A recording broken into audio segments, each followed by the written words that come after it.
Oh, sorry. Sorry, I forgot that bit.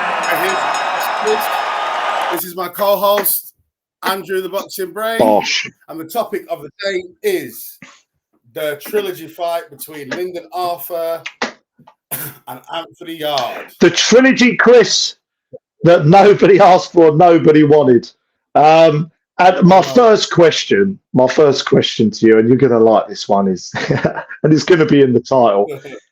Does Linden Arthur, the jab merchant, I call him, although his jabs, he seems to have forgot how to use his jab in the second half of the fight, but I'll get onto that in my next question. Does this guy ever throw a backhand? Like, ever? Like, I barely saw him throw. He just had it cocked there. Was he trying to catch the shots with it? Was he ever going to use it? Chris, help me out. Do you know what it is, yeah? I think he was trying to win the fight the same way he won the first fight. I remember he'd hurt his right hand, so he only threw it about 4 times in the whole fight. Yeah, I remember. And he thought, I can do that this time, because he was doing it for a bit. And he's just, I think he's got a hand problem, like with that right hand. Yeah.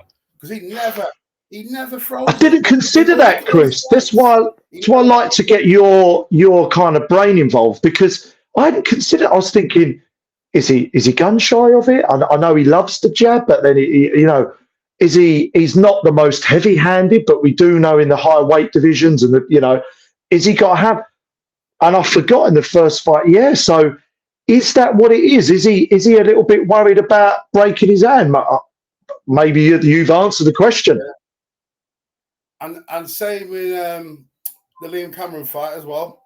He didn't really throw. He wasn't really throwing. Yeah. Like, he kind of like jabs, leans on the ropes and tries to pot a shot. Yeah. Do you know? Yeah. But like, as for punching through the target with a nice straight right hand, he doesn't really throw it.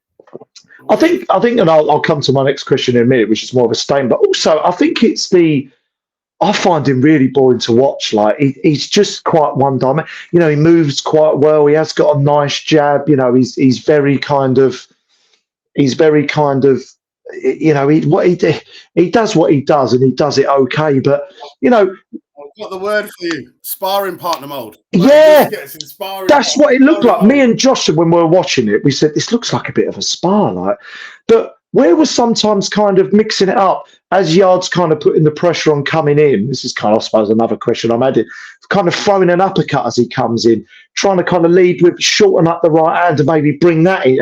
Didn't want to use the right hand at all. Might as well have just had that tied behind his fucking back. Jeez, because if he weren't trying to block with it, I don't know what he was doing with it. But that's my next question, actually. That's off the top of my head. Why doesn't he have a little bit of a better shot selection? Is it just his style, or is he fucking lazy? What is it? I don't know, because I like Linden Arthur. Yeah, but he's too chilled out, man. He is a bit, isn't he? Too chilled out. He is a bit. It's like he's stoned all the time. You speak to him, like, never really gets angry. He's always chilled out. Like, look at the Bibble fight. Yeah. Just cruising in sparring mode, not getting knocked out. Yeah, this is great. Like, there's no like Liam Cameron, who came back from all that adversity. Yeah, I think it was a cherry pick. Yeah, and then he had to dig deep, and it was close. Yeah. And some people said Liam. I didn't think he won, but it was really, really close. Yeah. And he gave him help. Liam Cameron's always seems to be underestimated, Chris. But he's. I think. Look, there's caveats to it. Off of what you're saying, and I'll quickly get back to the next question. But he took the Bivol fight 4 weeks' notice, I think it was, and also I think. Correct me if I'm wrong here. I think he actually retired or allegedly retired. I didn't actually see this. I heard it after the Cameron fight. And I think he was kind of brought back into this trilogy as a bit of a kind of payday and brought him back out. So I do wonder as well whether, I don't know what motivation is left for Arthur, Chris. That's the problem, I think. Well, I believe he was motivated and he trained hard because he was winning the beginning of the fight. Agreed, yeah. But I just think, like, when things started to not go his way, he thought, I've won quite a few rounds, and because he's in the ring, he can't see it. But he thinks he's hardly hitting me because he wasn't really hitting him clean, Yarde, but he was constant pressure. He's not really hitting me. And when I am landing, I'm landing clean because he was landing clean. But Yarde was leaning on him and overwhelming him and just hitting him as Judges prefer pressure, Chris, don't they? Judges always go with the pressure, the person trying to force the issue. So my next one, this is a bit more of a statement, Chris, but I just thought this kind of made me laugh as I was thinking it. He kind of like Linden Arthur's he's a bit kind of all foreplay, no penetration, isn't he? Do you know what I mean? He's kind of touching you up with that lead hand. He's like, where's the penetration? Where's that big straight right? Come on. We were kind of said about this in the first question, but I wanted to use that statement because it made me laugh. Where I'm going with this, he kind of is like the opposite of Wilder, right? Bear with me. Wilder never uses his lead hand, right? His jab. Even though I remember Lennox Lewis was trying to teach him a bit how to use the jab, uses it as a rangefinder, and just even now Wilder can't even use his right hand, as we've seen. But he didn't want to use his lead hand, always wanted to throw that right. Arthur's the opposite. Always wants to use the lead hand, don't want to throw the right. He's like the opposite of Wilder. I just wanted to throw that in there and just to see what oh dear. It's a shame, man. Yeah. So, this is I know because you're a fan of Linden Arthur. I know you've always quite liked him. Yeah. And I've watched kind of more of his kind of recent fights, but was he always this lazy and like because towards the back leaning on the ropes, as we were saying before, and his work rate seemed to fall off a cliff, didn't fancy it. Has he always been this lazy and kind of lacking work rate in the second half of fights? I've seen it a couple of times with him. Or was this particularly bad? Because it seemed like the second half of the fight, he just thought, fuck it. Yeah, but he just does that. Like, there's another fight that he fought. He fought a guy that Anthony Yarde fought and knocked out. I can't remember if it begins with a D. Yeah.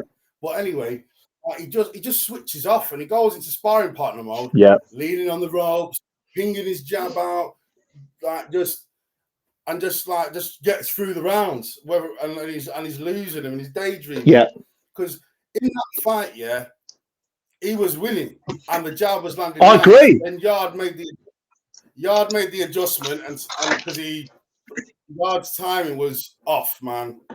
And he couldn't slip the jab, he couldn't slip it. So he went in with his guard up, mauled him to the ropes, and Linden Arthur kept on letting him push him back to the ropes and letting his hands go. So it was like this is what Yarde is doing. Yeah, he's walking up to you, he's pushing you physically, he's not throwing punches, like barely, and you're going onto the ropes and letting him unload on you. And then you're thinking a few eye-catching shots now and again and thinking that's going to win you the round. But really, you think, he's not really hurting me and I'm landing the eye and you're losing the rounds. And Pat Barrett told him that. He said, you're throwing away the rounds. He told him, what is wrong with you? He kept shouting. He was telling him, you get back to your jab. You're throwing away the rounds. You're throwing it away. And he even told him in the last round, like, this is it. You need to go out and do something. And he went out and did nothing. Oh, no. No, I think that was the key, finishing with Arthur. That was just that lack of urgency. I think the talent's always been there. I just think that lack of sort of conviction, work. And look, it's easy for us to sit there and say it. At the end of the day, he's been, what was he, the IBO champion? When he's had a successful career twice, and he's a talented guy. We always have to say this. It's easy to sit here for me and start, slagging off fighters. But, we have to, also provide a little bit of context. But last question on Arthur before we get on to Yarde. And I know this probably, because I know you're a fan of his, but would you want to see him again? Would you look forward to seeing him again? We kind of know what he does. Are there any kind of fight? He was almost retired anyway before this fight, Chris. So obvious question, really. But would you? So I think he trained his arse off for this fight, and because it's not a good sign when your mate is saying, Sonny Edwards is saying, like, he's trained his bollocks off for this fight. We didn't have to like drag him out of bed or nothing. Like, if you So normally you have to drag him out of bed to come training. So that tells me the last few years of boxing, he's out of love of it, and he's just doing it for the money kind of thing. That's good why insights, he's lazy. Chris. Good insights. Like, he can't be arsed, but he knows I'm not going to get hurt. I'll stay switched on. I won't get hurt. I'll get through the rounds. That's it. But he trained hard for this fight, and then it started slipping away, and then he jabbed. Yeah, as that old cliched saying, but it's so true goes, Chris, that hard work beats talent when talent doesn't. Yeah. So move it. What he's going to do is anytime if he has a fight now, if it's competitive, that's what he's going to do. Go to sparring mode and just make it boring and just get through the fight and not try and win. Yeah, I got not really much to add on that. I'm not like his biggest fan anyway. Stylistically, sort of rubs me up the wrong way, Linden. Certain fighters do, don't they? I just like think you fucking hell, just like do something, just do a little bit more. Like the fight was there for the taking for him. You know, some of those rounds were touch and go. And judges, in my experience, will always kind of look to the guy. If you're hanging off the ropes and the other guy's looking to kind of force the issue, you know, throwing shots, touching you up, you know, they're always going to give that. If that 10-9 is evident, they're always going to give that to the guy that's trying to make something happen.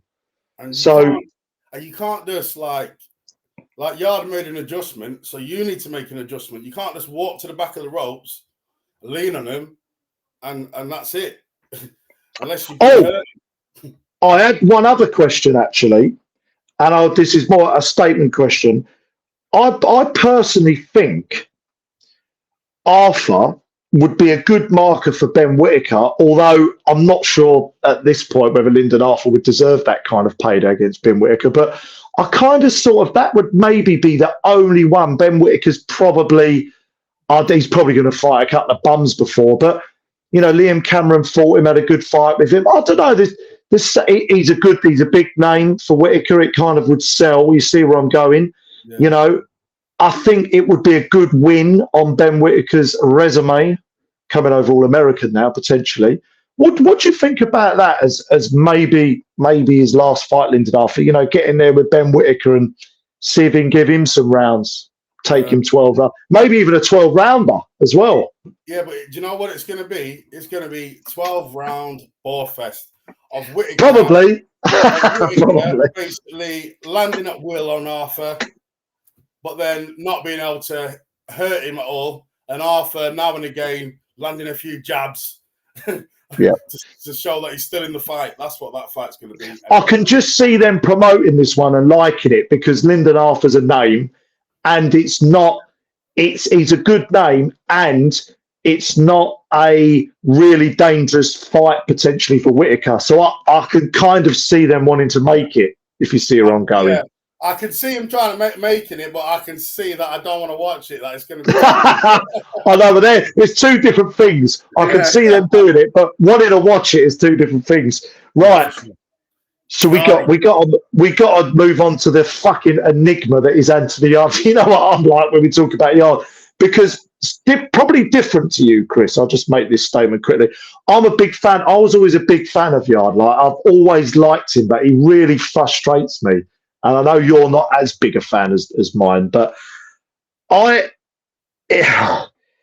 what's my first question? My first question is just a simple one. There's probably a lot here to go through, but has Anthony Yarde regressed and gone backwards, Chris? Because that's what it looks like to me.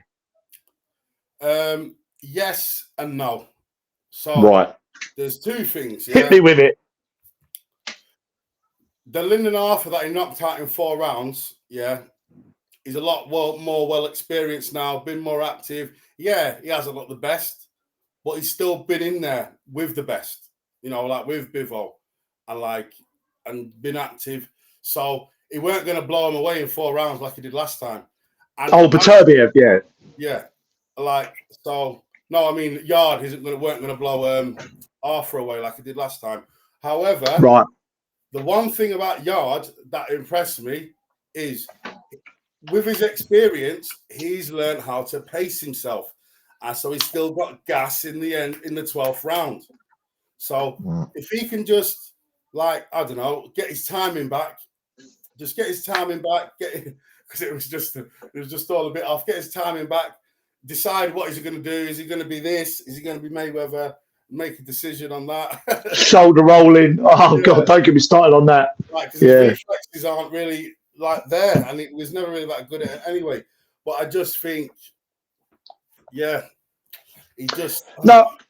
Good points. There's another question I'm going to chuck in off the back of what you're saying, actually, because I think with Yarde, I'm not comparing him to Canelo, but I think where he's similar, like they're both not one-punch concussive knockout artists, but I think they're heavy-handed. They're heavier, and I think Anthony Yarde.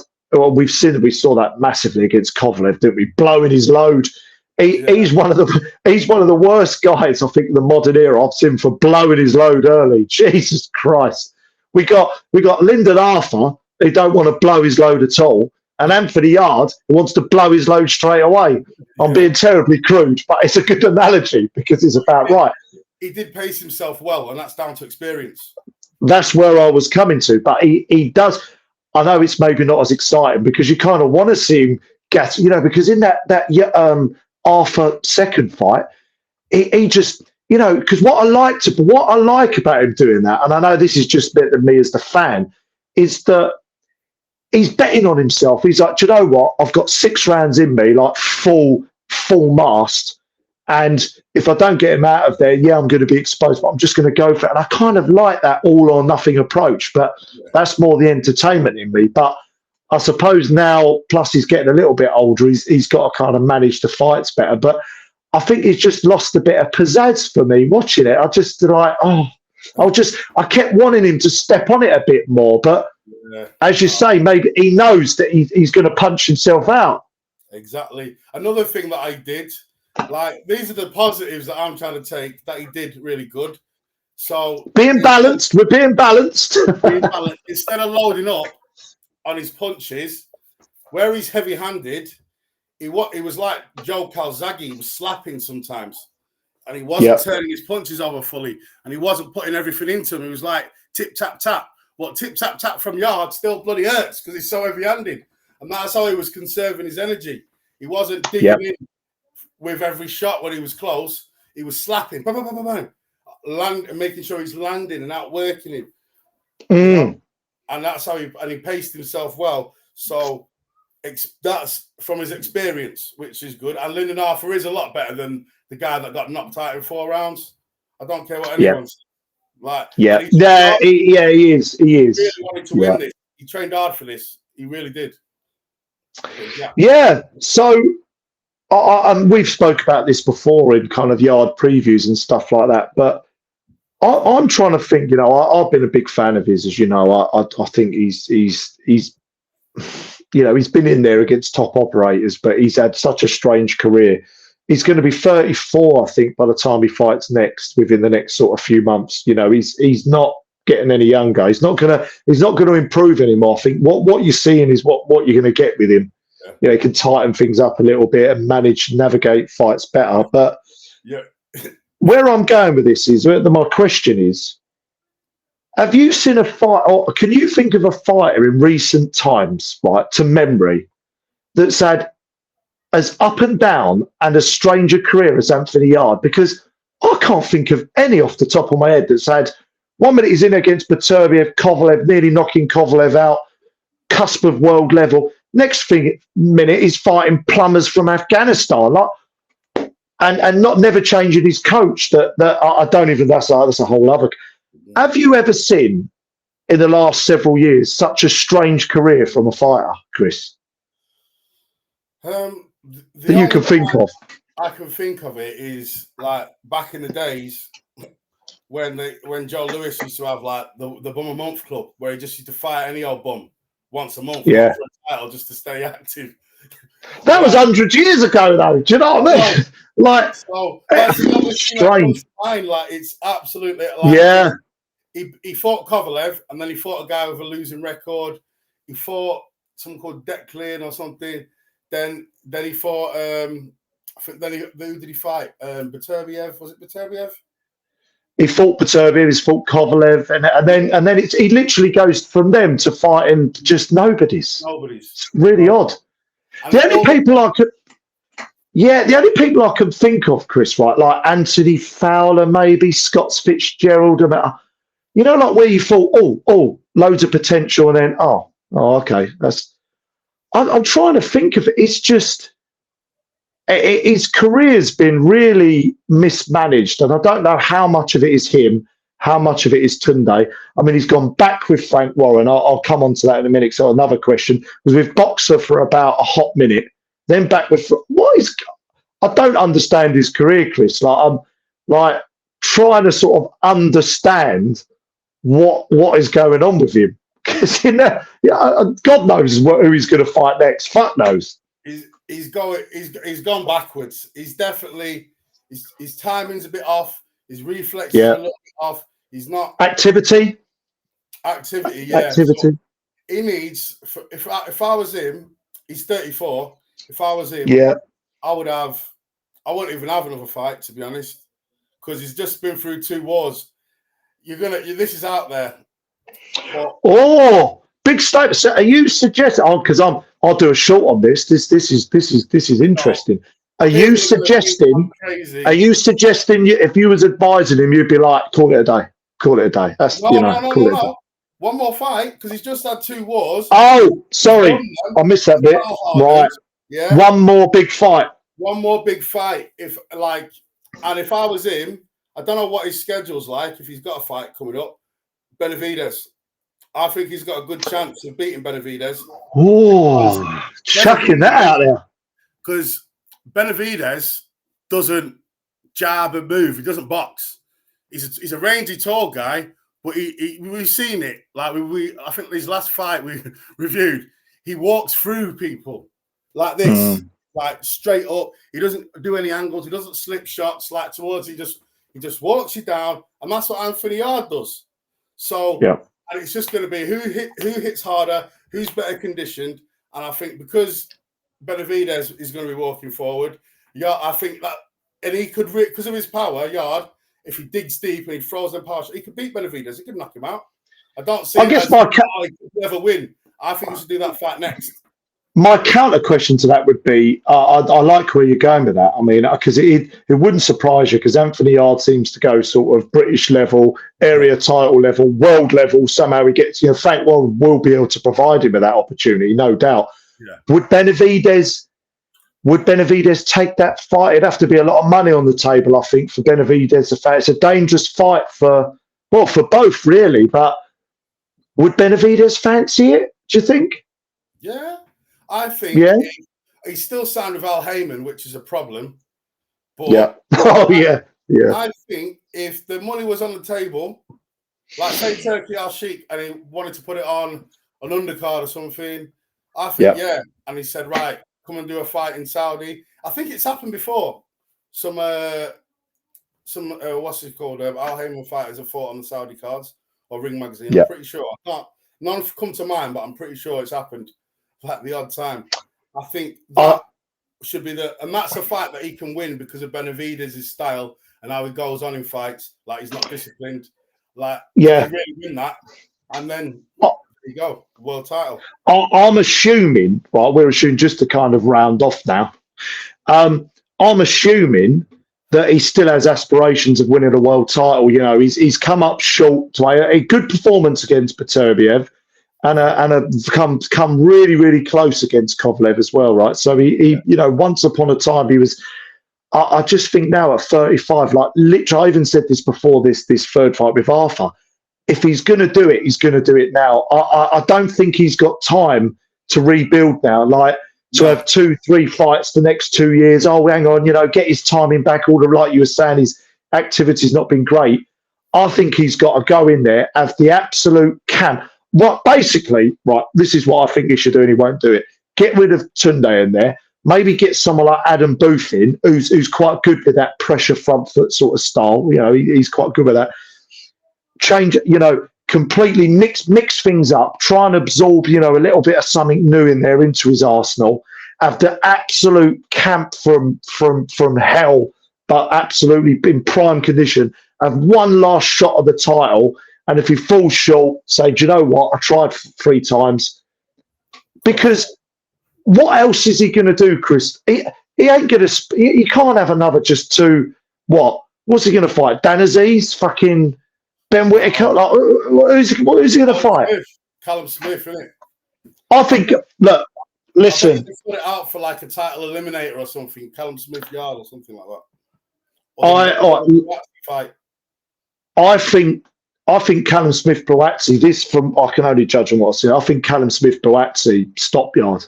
That I know really? might be that might be a bit of a big statement. I think if he gets in there faffing about trying to manage it too much, he's all right in the pocket. But I think Callum Smith Callum Smith and Boatsy aren't going to fall on the ropes. You know, they're going to come in and stick it on your back. Yeah. I don't think he beats Boatsy or Callum Smith. But what do you tell me something different if you disagree? No, I still give him a 50-50 shot. I do. Yeah. Yeah. Yeah. Maybe not against Boatsy, yeah. Callum Smith, no. Of course he's got a chance. I just would fancy, if we were doing a preview now, right? He was fighting one of them next and we were sat doing a preview. I would, although my predictions have been shocking of late, but that's the game. You win some, you lose some. I would plump for Callum Smith and Joshua Boatsy, but yeah, of course he has a chance, absolutely. Anything else you wanna add there, Chris? No, that's it really. But yeah, I think his best chance at winning the world title is to fight Benavidez. No time like the present, as they say. His time's running out. He's the weakest champion out of the 3, yeah, because he's an email champion. And he comes forward, he's got a slack defense, so you'll be able to land on him like this is last chance saloon. And if anyone can make that fight happen, it's Frank Warren, Chris, isn't it? Who's Benavidez? When is he fighting next? Because I swear, who's he supposed to fight? The Bivol fight ain't happening now, is it? And I think, I can't. Was he skipped? That's why he's champion, isn't it? That's why he's champion, because Bivol vacated. Oh no, of course. Yeah, no, that's right. Yeah, because they were mandated to fight, weren't they? Of course, and then that fell through, and then he had to vacate. But yeah. Anyway, don't forget to like and subscribe if you haven't already. Leave a comment. All that jazz. Leave some comments. Okay.